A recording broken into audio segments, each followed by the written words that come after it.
8h42, 18 graus a temperatura, tempo bom em Chapecó nesta manhã de segunda-feira. Vamos lá, Fábio, 2049-1212, o nosso WhatsApp. Por lá você pode enviar a sua participação. Também na nossa transmissão ao vivo, lá na página do Facebook e no canal da rádio no YouTube, onde você acompanha em som e imagem essa entrevista, que ficam salvas. A entrevista fica salva lá depois para você conferir na íntegra.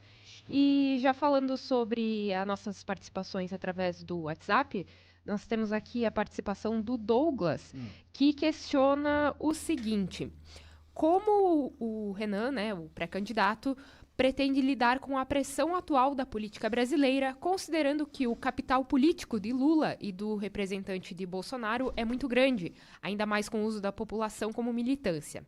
Trata-se de uma militância intensa, em parte por serem encantadores, o que acaba levando muitas pessoas a se tornarem cegas por eles. Quem está conosco aqui é o Renan Santos, que é pré-candidato à presidência da República pelo Partido Missão. Olha, trabalhando e construindo base política e militância e não tendo medo de falar o que a gente fala. As pessoas na política, elas têm sempre recuado diante da força maior. Por exemplo, o Lula, ele é hegemônico na esquerda. Todo mundo na esquerda tenta botar a cabeça para fora, vem a porrada de cima. Basta ver o que fizeram com o Ciro Gomes. Basta ver o que fizeram com a Marina Silva. Toda vez que pinta uma alternativa à esquerda, toma porrada. E na direita, toda vez que é uma alternativa ao Bolsonaro, toma porrada ou se submete. Por exemplo, pega a pré-candidatura do Caiado. A primeira coisa que o Caiado, se colocando como pré-candidato a presidente, fez, e era um sonho, eu já conversei com ele algumas vezes, era um sonho dele ser candidato à presidência da República. O que você vai fazer no primeiro dia? Vou anistiar. Pô, deixa eu entender um negócio.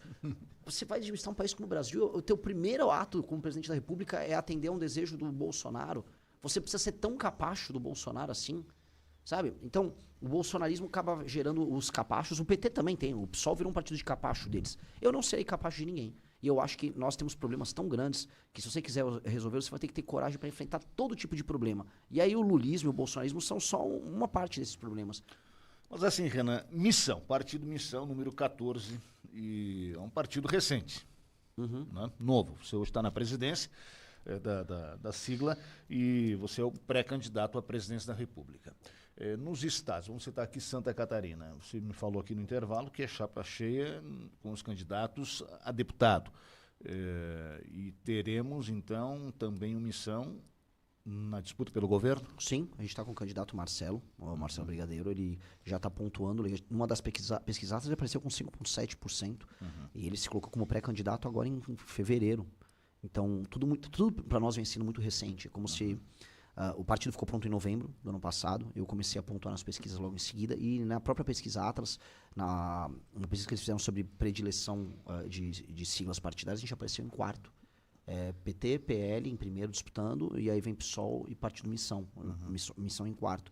Ou seja, tudo muito novo, a gente cresceu muito rapidamente e a gente vem ocupando um espaço de eleitorado rápido. Então, é uma questão de a gente se organizar, a gente não tem o dinheiro que os outros dispõem. Do ponto de vista organizacional, ainda a gente está se estruturando. Então, é tudo muito novo, mas há claramente uma demanda dentro da sociedade brasileira pelo tipo de discurso que a gente faz. Mas assim, seriam candidaturas chapa pura mesmo? Sim. Sim, até porque, eu vou trocar. Ou tem algum partido hoje que está assim, mais alinhado e que vocês poderiam compor?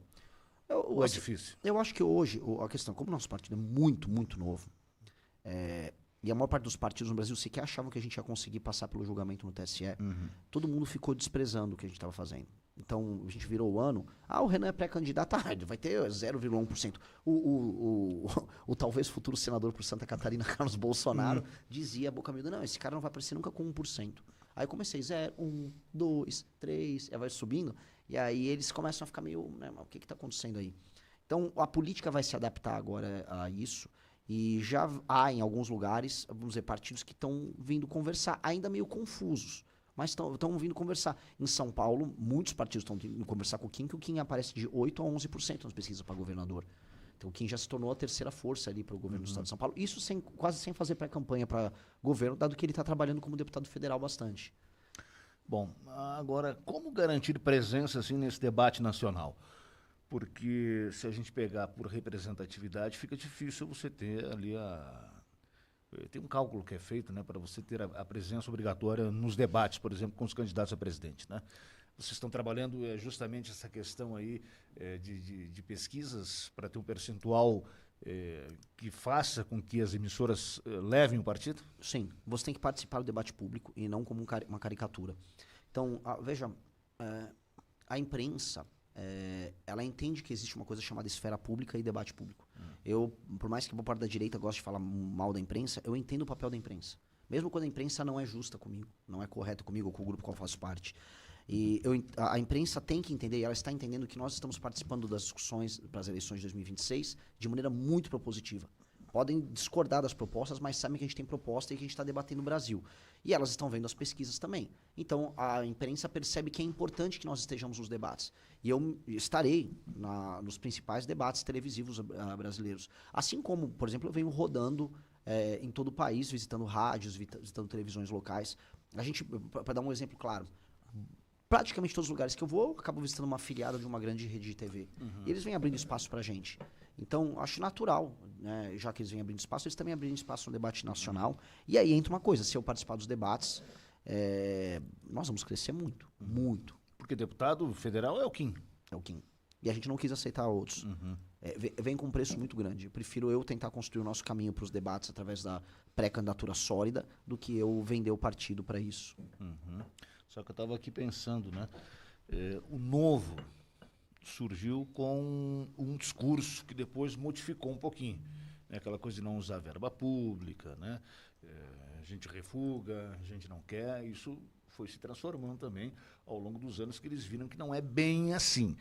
Qual é a garantia que você dá que o Missão surge de uma forma e vai se manter fiel a essa sua proposta original? Estatutariamente, nós colocamos uma obrigação. O programa do partido chama-se Livro Amarelo, isso está no estatuto. E o Livro Amarelo, ele é a regra para todos os mandatos. O Livro Amarelo é composto por, vamos dizer, times de pesquisa com dezenas, centenas de pessoas para cada tema. E isso gera um programa muito férreo, um sistema de fiscalização interna muito férreo dentro desse programa. A segunda coisa isso em qualquer grupo político, você mede a qualidade do grupo político pelas suas lideranças. Isso ao longo da história humana sempre foi assim. Quando o Novo surgiu, eram pessoas que não tinham nenhuma experiência com política, elas vinham da iniciativa privada. E elas não entendiam o jogo político, não entendiam o jogo de resiliência que significa política. Já nós não, nós estamos no 12º ano nosso de militância política. E aí o Novo passou por as pressões internas. Vou dar exemplo, uma pressão que eles tiveram que passar. Ceder ou não ceder ao bolsonarismo. O Novo hoje é um partido bolsonarista. O Novo é mais bolsonarista do que o PL. Então, na prática, o Novo se tornou um partido satélite de uma causa outra. Nós não, nós temos uma causa própria. E as lideranças nossas e o estatuto do partido garantem isso. E a gente tem que se manter nessa linha, que é uma linha muito férrea de independência e de proposta para o Brasil. Se a gente não tiver uma proposta muito clara que resolva os problemas do Brasil, e se a gente não for sempre independente, a gente não tem razão de existir. Aí é mais fácil fechar o partido. Renan, falando um pouco sobre os projetos de governo, você defende